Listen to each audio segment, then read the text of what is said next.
Hello everyone and welcome to the Dory Sambu Talk Show, and today I'm privileged to have a very pretty lady with me here. I want her to introduce herself. Welcome to my show, Sarah. Thank you so much, Doris. You're welcome. I feel honored to be here. It's a privilege. My name is Sarah Murugi Kidire, born and raised in Kiambu, Kabete. I'm a widow and an orphan at the same time. Wow. Yeah. Okay, so today Sarah is here to talk about widows, and I want her to talk about her story first before we talk about the rest. So I want her to tell us how she is, about her story. Let her just talk about her story.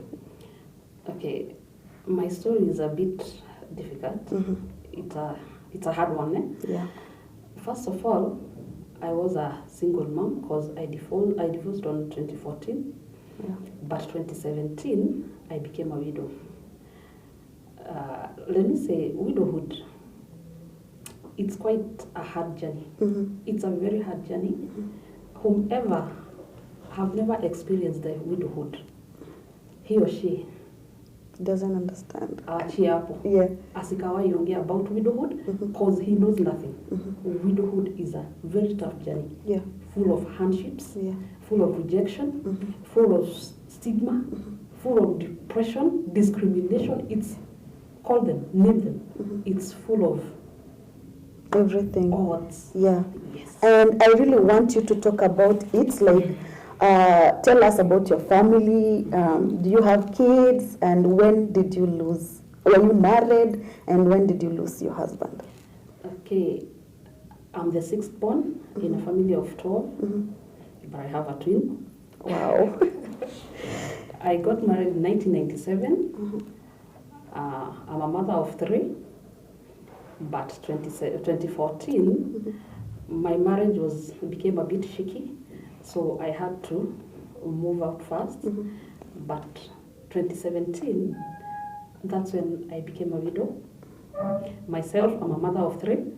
Yeah. 2 boys and a girl. Wow. And Doris, let me say, from 2017, life has not been easy. Ups and downs, varies, call them, name them. It has been tough. It has been tough. Yes. Tell us the challenges that you've gone through, after you lost your husband. Was he a supportive man before? Before, yes. Yes. He was a family man. Yeah. Let me put it that way. He was a family man. In fact, I had a good life. Wow. I had a good life as a married woman, but all of a sudden, something came up, and it was like that, and that was it. So I had to move out for my own life, yes. Yeah. And after that was 2014, 18th April, we separated. But in 2016, we were like, here we are now. Yeah. Yes. We have to talk, we have to get back together because of our kids. But 2017, September 14, that's when I lost my husband. And that's the time you're coming back together now, Yes. you want to come up. Yes. Wow. Yes. How was it? I just want you to talk about it because you are here to talk about widowship. Take us through that journey. It was a hard one, Doris.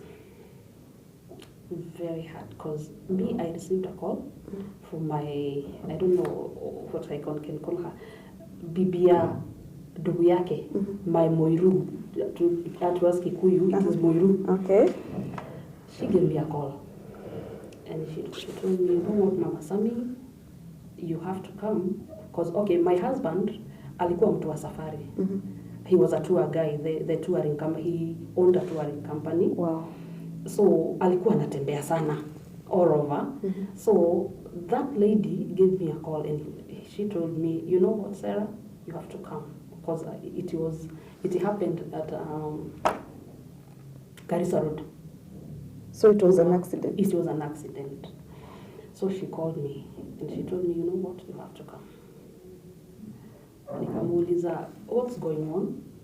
Akaniambia, no, you have to come. first of all, I ignored. You know, because here you are, someone just told you have to come. Yeah. And she's not elaborating. Yeah, she's not elaborating. Yeah. So she's not telling you for what reason are you going. So I got shocked. I kept quiet. After some hours, again, a call. That time it was a text. Kuja. I got interest. What's happening? So I took my phone, I called her. And she told me, you know what, your husband is no more. Shocking. That was it, Doris. That was it. That's where my journey began. Yeah. Journey of, I don't know what I can say, but it was shocking. It was traumatizing. I was so depressed.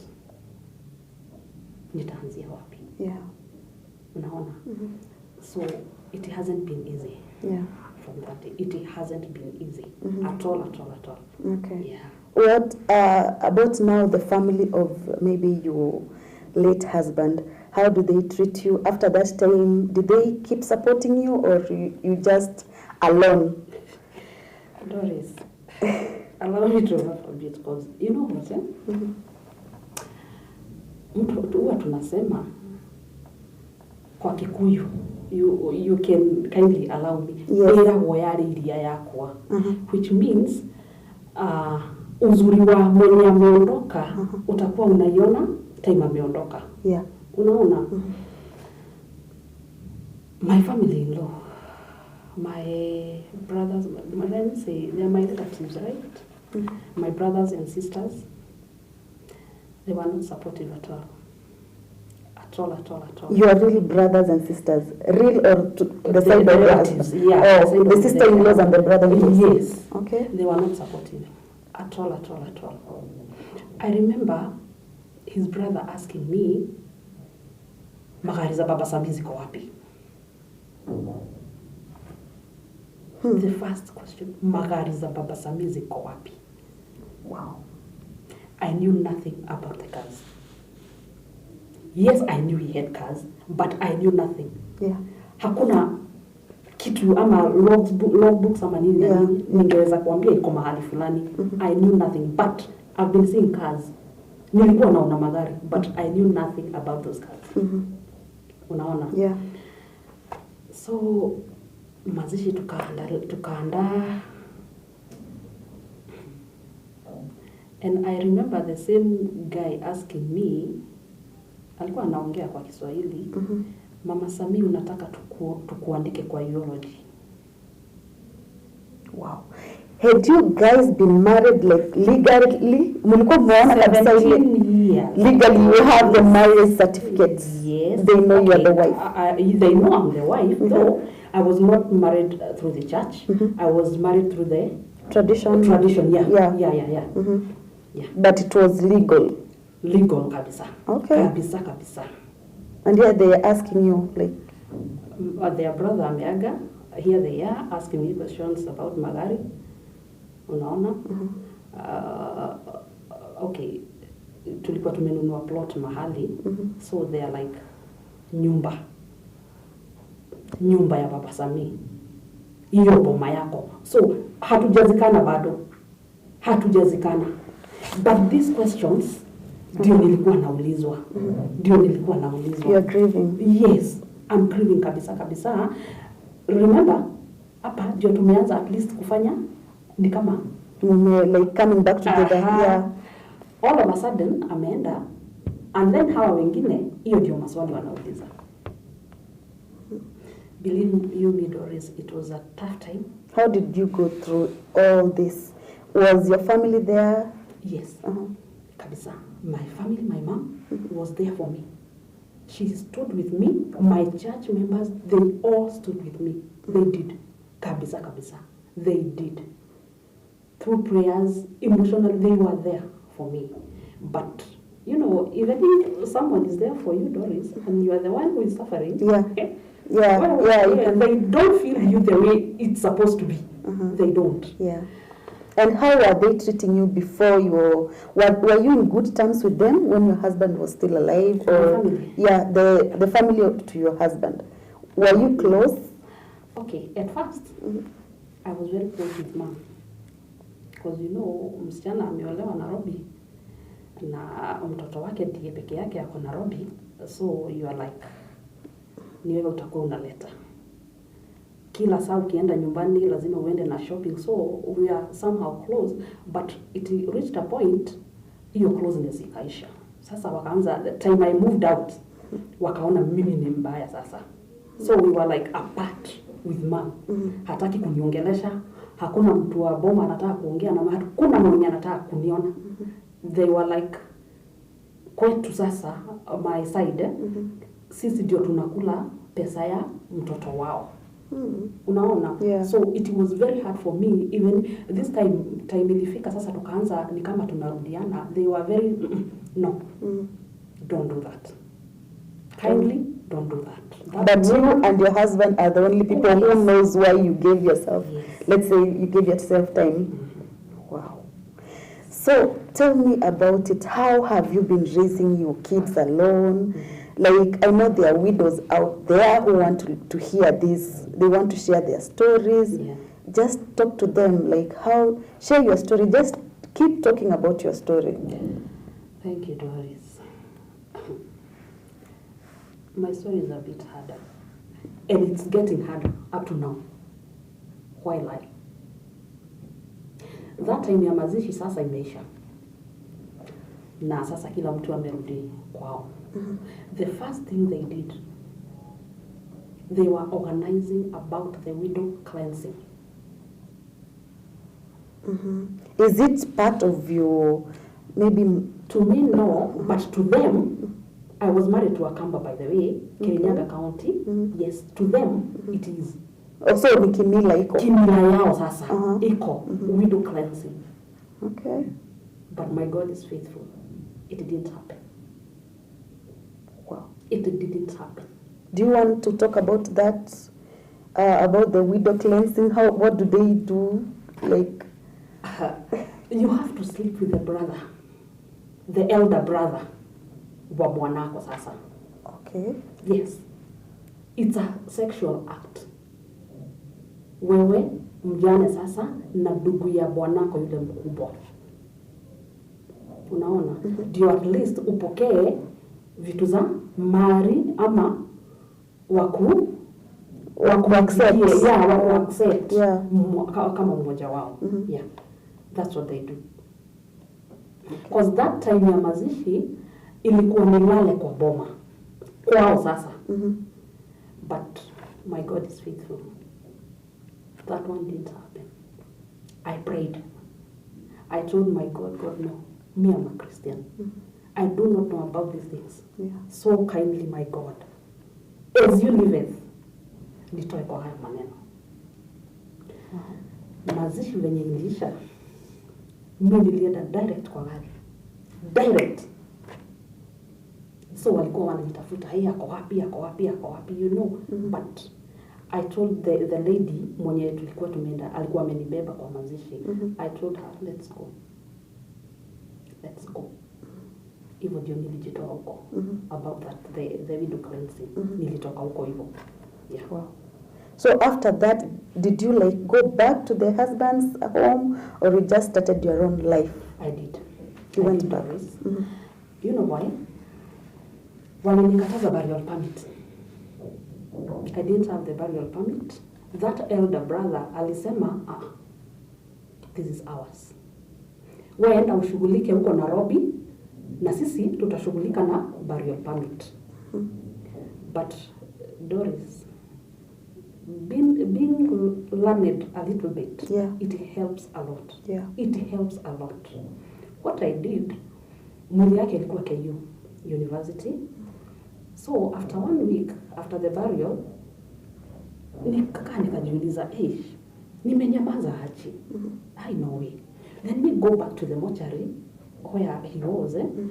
Nijaribu kuongea na hao majamaa nione kama watanisaidia. So I went and I got that guy who was in the reception that day. his name is Gonjiri. Even to date, name yake iko kwa mind yangu. So I went there and I talked to him, nikamwambia, you know what, Gonjiri, after the burial, I misplaced the burial permit. So kindly, I'm requesting, give me the duplicate. You know what he did? Yeah.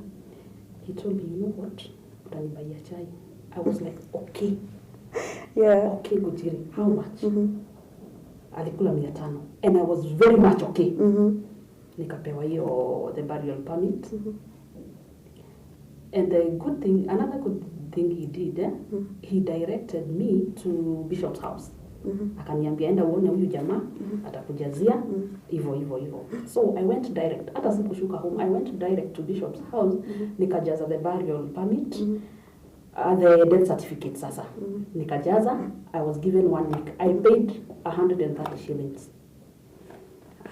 Mimi nikakuja home nikanyamaza sasa. Si wale wako na burial permit, the original one. So wanataka kutafuta the death certificate yao. Na mimi huku nimepata yangu na nimeenda nimejaza. But the lady nilipata Bishop's house aliniambia, wacha kwanza tuangalie kama kuna mwingine ameijaza.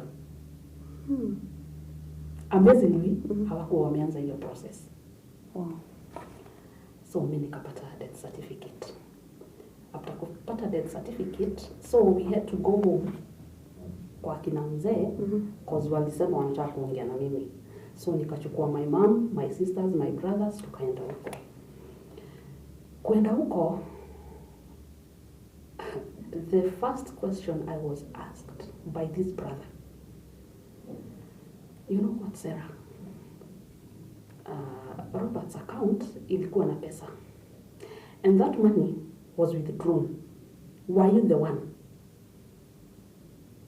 And I was like, no. You didn't know about it? How could I, Doris, withdraw that cash? First of all, I don't know whether I was the next of kin to his account. I didn't know. Again, by that time, I didn't have the death certificate. Unaona, I had a waiting, that something kaninika waiting. So, sikuwa nimeanza hii process ya haya maneno, but already pesa ilikuwa withdrawiwa kwa account. You didn't know also? I didn't know who did that. Up to date. Sijawahi jua nani withdraw. It was quite mvutano kwangu na wao. Cause walikuwa wanafikiria kuna vitu na feature, you know, ama kuna vitu nataka kukalia. Unaona, me, I told them, you know what? Si mnajua mimi nilikuwa nimetoka kwenu. So I know nothing. Maybe nyinyi mniambie. But hakuna kitu nilipata, Doris.